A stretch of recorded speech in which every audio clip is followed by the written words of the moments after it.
Unsa to siya? Kay murag Serena, murag pug Sigbin.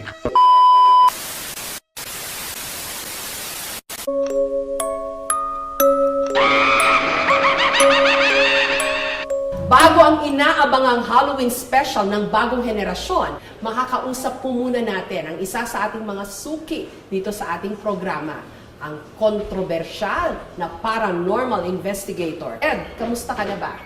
Ma'am, adlaw din mo, ma'am.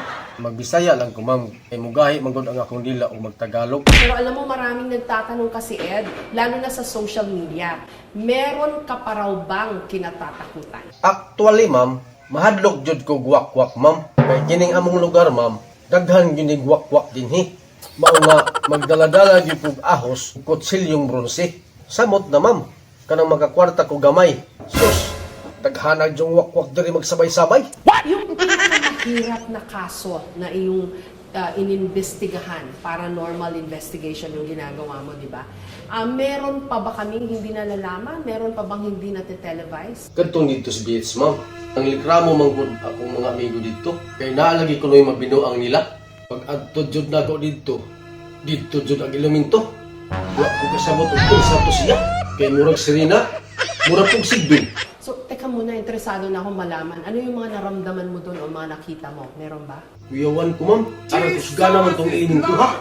Kaharap ni. Kay sukol ng pugko. Pero ning sibat yun ko, ma'am.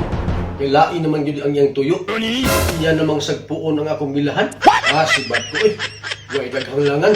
Curious din ako malaman, Ed. Paano ka nakikipag-usap sa mga multo, sa mga elemento? Sa una, ma'am, kanang mga morto, ari yun na sa kong dam ko mang pakita.